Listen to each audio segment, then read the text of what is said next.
things are getting more settled and I have more time to devote to my channel. Thank you so much for your patience for the time that I have been away. I have read some comments from some of you, and I really appreciate that even after a few months you're still checking in on me. That's a really good feeling, and just know that I appreciate you so very, very much. So today's case, it's not going to be anything like what I normally do. And what I mean by that is usually my cases, as you know if you've been here before, are more of like an investigative deep dive, because I do more of an investigative approach rather than just listening to someone else's podcast and just repeating that. I guess I don't do that. I do more of my own background research, and if you know me, then you know I get pretty deep. But because I am already working on 2 other cases that have taken me into all kinds of directions, and I was waiting to get permission from the victim's family in order to do this, which they have given me 100% of the go-ahead. Now I feel like I can actually wrap that up. So today, for the sake of time, I am going to be telling you about a man named Brett Ryan, and this won't be all of my research. This is something that was already created in a case history, so I'll just be giving you that information. So this is all not my work, but somebody else's, just to let you know that ahead of time. Okay, so Brett Ryan. So Brett lived in Scarborough, which is in Canada, and it's the northern edge of Toronto, which is a suburb known for very diverse cultures and very beautiful bluffs overlooking Lake Ontario. Now, Brett led a really nice life in Scarborough. He lived with his parents and his 3 brothers.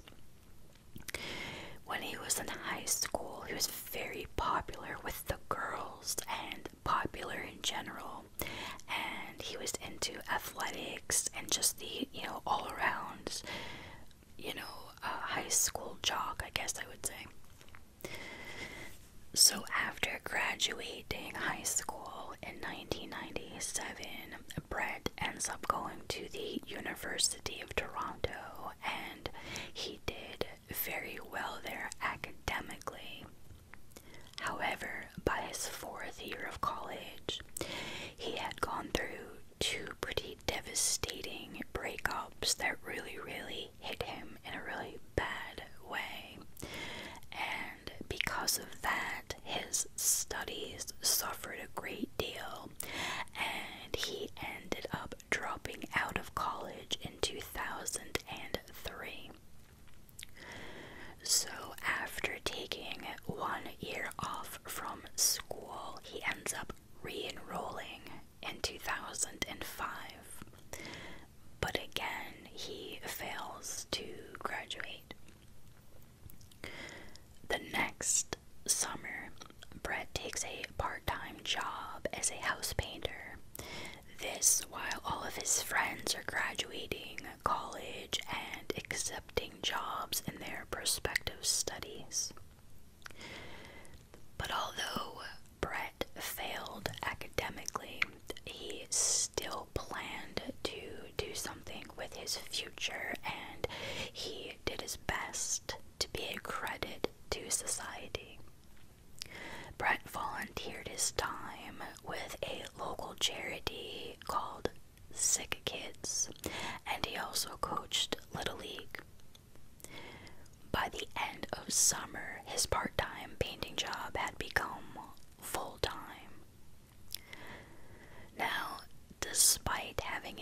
shoestring budget with his painting job, Brett had extremely expensive tastes. He liked to party with his friends. He drove a really nice car, and he spent an obnoxious amount of money on trendy clothes, such as Versace, Dolce & Gabbana, Gucci, and Prada. He really liked to live like he had money, but the problem was that all of that money was actually borrowed. By his mid-20s, Brett had over $60,000 in credit card debt and no savings to speak of. Okay, my next door neighbor is a douche, and he's in his car revving it for no reason. So, even though Brett was in debt, he thought it was all good because Brett had a plan. Oh my God.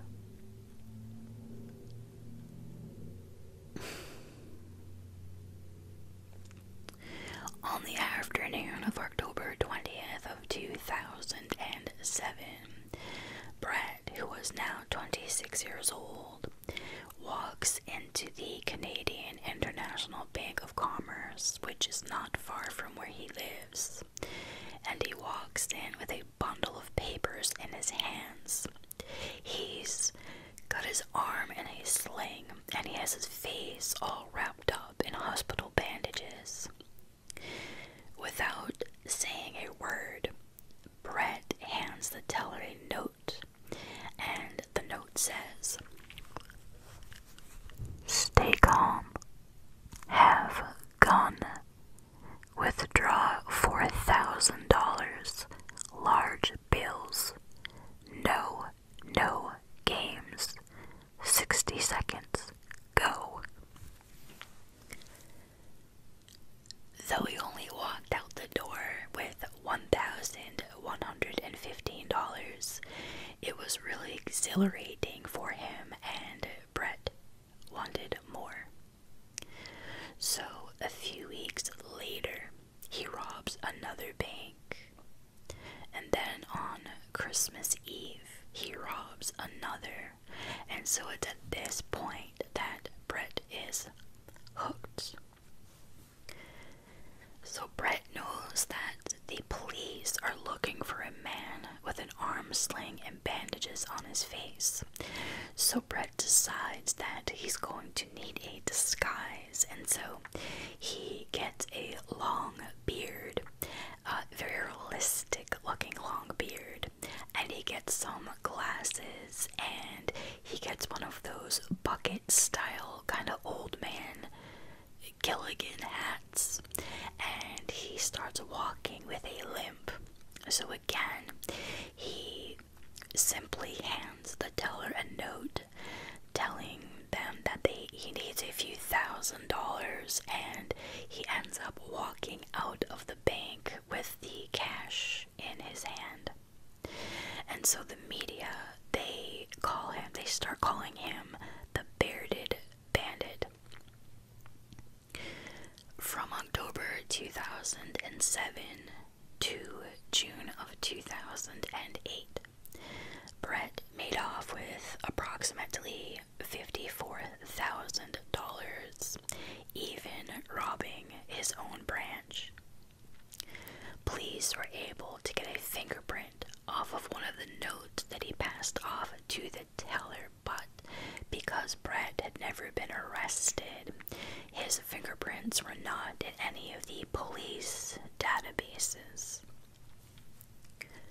At one point, police had 25 officers watching various local banks.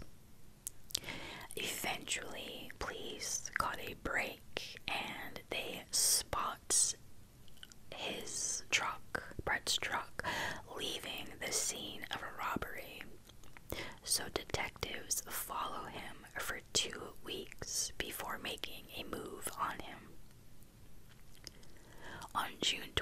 30th, 2008. Police knew who they were looking for, and they follow Brett from his home as he starts driving toward a bank that he's about to rob, and they see Brett, who is 28 years old, get into his car. And then once he gets to the bank, he gets out of his car, appearing to be a very old man. So Brett did not know that he was followed, and he starts limping into the bank, and as he gets to the teller window, he pauses for a second and he turns around, and that's when he knew the police were right behind him and he was arrested. So Brett pleaded guilty to all 8 counts of robbery and an additional 8 counts of using a disguise with intent to commit an indictable offense. Brett seemed like he was really remorseful for his crimes, and he was intent on turning his life around. Many of his family and friends wrote letters to the judge, and their letters would be explaining that, with this one exception, that Brett had always been a good person and had volunteered much of his time. With no prior police record, a sympathetic judge sentences Brett to prison for 3 years and 9 months. Brett's mother, father, his 3 brothers, they all supported him and rallied behind him, and this all while he was in prison. They would make their visits and of course their phone calls and all that. So while Brett was incarcerated, he was a model prisoner, and he was determined to get his life back on track. After only 1 year in prison, Brett was granted parole in April 2010. Upon his release from prison, Brett moves back in with his family. They were very forgiving and very supporting of Brett, and he was very appreciative. However, his creditors were not as appreciative nor supportive.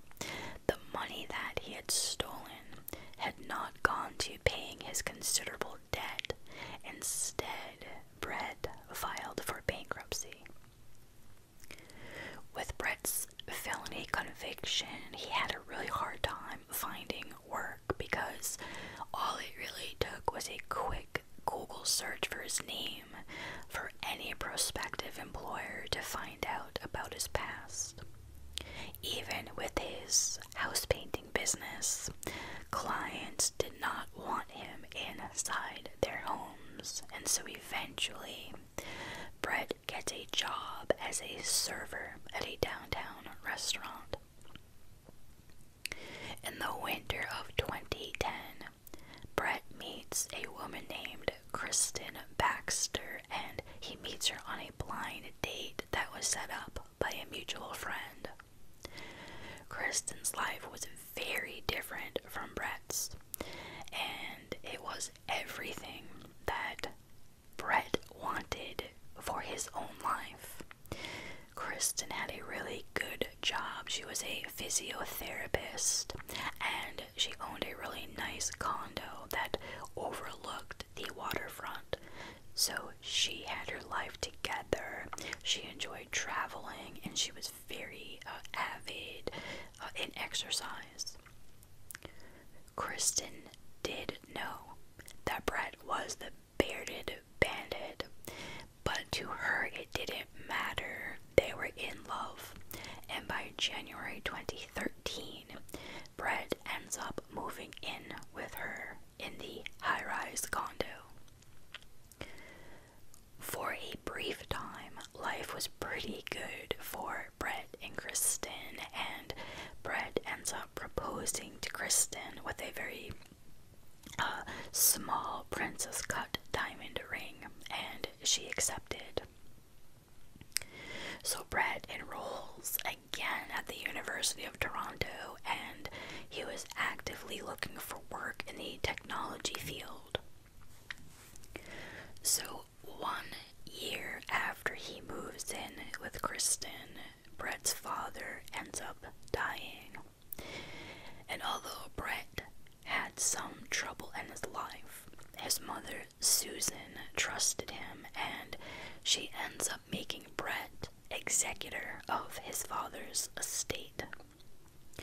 So Brett spends much of his time over the following months with his mother, and he's performing tasks around the house and taking care of the family finances, just like his father had done for years. Though his mother paid him for his work, his financial situation was still falling apart, and in 2015, just 1 semester short of graduation, Brett drops out of school again. This time, however, he did not tell his fiancée or family. Instead, he tells them that he had, in fact, graduated. So Brett still looked for work, and things were starting to look up for him in the spring of 2016 when he was hired by a Toronto tech firm. Brett was finally on his way to earning a decent wage with a legitimate company. Kristen, Brett, and his family celebrated his new job and his recent graduation, but just days before he was to start work, his new employer Googled his name. There was no way they were going to hire the Beard Bandit. The tech firm let him go before he even started. So obviously Brett was quite devastated, and he could not bring himself to tell Kristen or his mother or his brothers. He went on with his life as if he had taken the job. Every morning he would just get up and make it look like he was getting ready for work, and he would kiss Kristen goodbye and get on the subway. And then in the evening, when he was supposed to be done with work, he would come home and tell Kristen all about his day at work. But it was all a lie.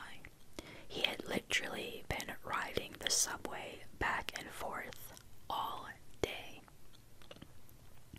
Now, by that summer, Brett's stress is getting much, much worse. Their wedding was just around the corner in mid-September, and the ceremony was going to be held at the Ancaster Mill, which apparently is a big event space, which is like beside a brook that serves farm-to-table entrees at $100 a plate. So Brett had a weekend bachelor party planned with his friends at this beautiful mountain resort near Montreal. And so Kristen and Brett had also been looking at houses to buy because the condo was just too small for them. The obvious problem was that Brett's bank account was practically non-existent. So with all of this, with Brett's mom thinking that he graduated and got a new job, she's extremely proud of him. Because of course, as far as she knew, he had that degree and that job, and within a month, she was like so happy that he was going to be marrying this beautiful, successful woman. So Susan, his mom, was more than happy to, help out with the finances, but when Brett finally tells his mother the truth and then asks for more money, no longer was she supportive, she now was angry.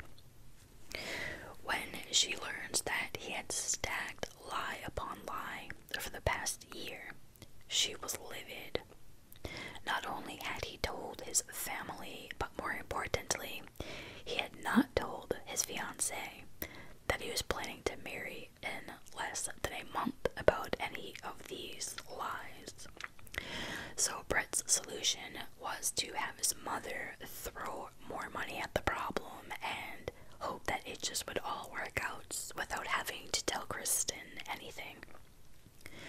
However, that just was not an option for Brett's mom, and she gave him an ultimatum, and she tells Brett that he needs to tell Kristen or else she was going to. So for Brett, his mother's option was not an option. He had worked hard to gain the love of this perfect woman, and he wasn't about to let his mother ruin it for him.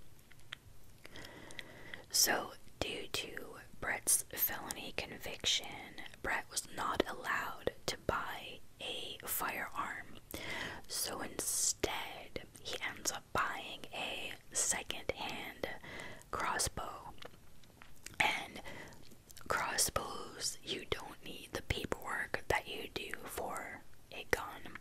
And he ends up buying this small and kind of light crossbow more for like beginner hunters, I would say, but still strong enough to kill a person. So in the days after the argument with his mother, Brett continues to go to his mom's house to do the remodeling work that she was paying him to do. So as he's doing this, he's bringing all of his construction equipment into the garage, but not only that, he stashes the crossbow and the arrows in with the construction equipment. So in the days prior to August 25th, 2016, Brett had taken his time to take in like all of the security cameras in the building. He was noting like where they were all situated, and as well as the cameras between his condo and his mother's house. It was all very similar to the preparation that he took back when he was robbing banks. So, assuming that he might make a mess that morning, Brett wore an extra set of clothes beneath his normal jeans and shirt, despite that it was in the middle of the summer and extremely humid outside. Inside a duffel bag, he packed his bearded bandit disguise, the wig, and bucket hat. Also inside the bag, he had packed a few extra crossbow arrows. Well, these arrows were actually called bolts. And Brett grabbed the bag and he walks down the 14 flights of stairs in his building in order to avoid the security cameras. So when Brett gets to his mother's house, he begs her to, just one last time, not to tell Kristen that he had not graduated and that he did not have a job. But his mom refused and again tells Brett that she was going to tell Kristen herself if he didn't. So then Brett's mother calls Chris, and Chris is Brett's oldest brother. And so Susan, Brett's mom, fearing that things might get a little heated, she asks Chris, the oldest brother, to come over to help with the situation, to maybe calm Brett down. But Brett is fuming. He's really, really angry and he's panicking. So he stomps out of the house. He goes into the garage and his mother follows him there. She's on his heels and she's, telling him he needs to do the right thing. And so a crossbow, I don't know if any of you have ever had a crossbow, but I have. And a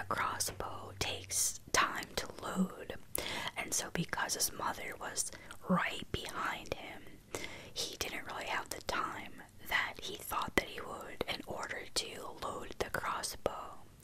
So he grabs one of the arrows and he shoves it. Now the arrow has 3 sharp blades. He takes it and he shoves it into her cheek. He then pulls it out and he shoves it into her ear.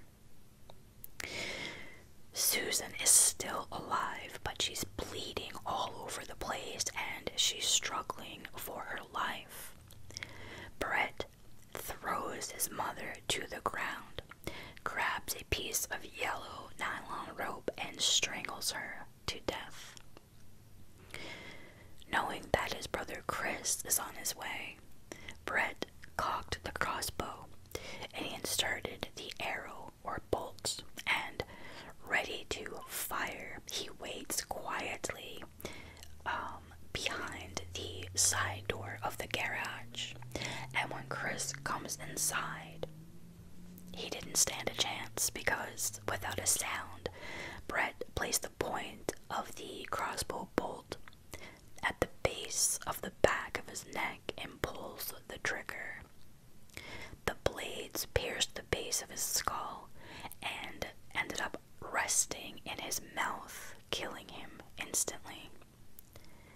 Brett drags Chris's body next to their mother's body and placed an orange construction tarp over the both of them. His clothes are covered in blood. He was about to remove his outer layer of clothing and put on his wig and his hat, and he hears his youngest brother drive up. Now, he was not expecting him. So Brett walks out of the garage. He has the crossbow in his hand. His brother, named AJ, walks up to the driveway, and Brett knew his plan had failed and he would need to kill them all. So he meets AJ in the driveway and he drives a crossbow right into his neck. Brett's remaining brother, his final brother, Lee, had been napping in the house, and he hears screaming, and looking out the window of the house, he could see his brother AJ lying on the ground, and Brett with a bloody crossbow in his hand. Lee picks up the phone to call 911, but Brett was having none of that. Brett and Lee fought inside the house, breaking furniture and spreading blood throughout the house. Lee was able to get the bolt away from him, but was hit in the head in the process. Eventually, Lee made it out the front door of the house and sees his brother AJ lying in the driveway, still alive. Before Brett was able to catch him, Lee runs to the neighbor's house and screams for them to call the police. He made a point to tell the neighbor repeatedly to have the police come, not just an ambulance. Brett realizes there's nowhere to run, so out of breath and covered in blood, he calmly grabs a bottle of water from the refrigerator, sits down on the front steps, and waits for police to get there. Though AJ was still alive in the driveway at the time, he only lasted a few minutes longer, and he died by the time paramedics arrived. When the police pulled up, Brett told them, "The guys in the garage are dead. Crossbow to the head. It was me." Worried that Kristen may have also been a victim of Brett's madness, Toronto police rushed to their waterfront condo. Though Kristen was not there, police were a bit startled and confused at what they did find. Unsure what the items in their condo were, police evacuated the building and called in the bomb squad. Inside the condo, They found Brett's MacBook Pro wedged against the wall with dumbbell weights. The screensaver had been turned off so the computer wouldn't go to sleep, and the browser was open to YouTube. That's frightening, you guys. We're all using YouTube right now. So the cursor was hovering over the play button. Next to the computer was an oscillating fan set up with a digital timer. Duct taped to the fan was a wooden spoon placed next to the enter key. The elaborate setup was just an alibi for Brett. When the timer went off, the oscillating fan would start and the spoon would hit the enter key, causing the YouTube video to play. Brett could have then said he was home watching YouTube videos when the murders occurred. Wow. So, two similar contraptions were set up with two additional oscillating fans and digital timers, one with an iPad and another with an iPhone. Each of those were set to send pre-written emails to friends at different times during the day. All this was for the purpose of establishing multiple digital fingerprints that he could later use as an alibi. Though Brett went through all the trouble of configuring the elaborate alibi, he hadn't set the timers. He later explained that he had a change of heart that morning and had not planned on killing his mother or brothers. Brett pled guilty to second-degree murder of his mother, claiming that the crossbow was only to threaten her, not to kill her. Because he had waited in the garage for his brother, Chris, to enter and killed him from behind, Brett pled guilty to the first-degree murder of Chris. In the case of the death of AJ, however, he had not expected him to show up and pled guilty to second-degree murder. He was convicted on all 3 counts plus the attempted murder of his brother, Lee. So Brett receives 3 concurrent life sentences for the lives he took, plus another concurrent 10-year sentence for the attempted murder conviction. He is eligible for parole in 25 years.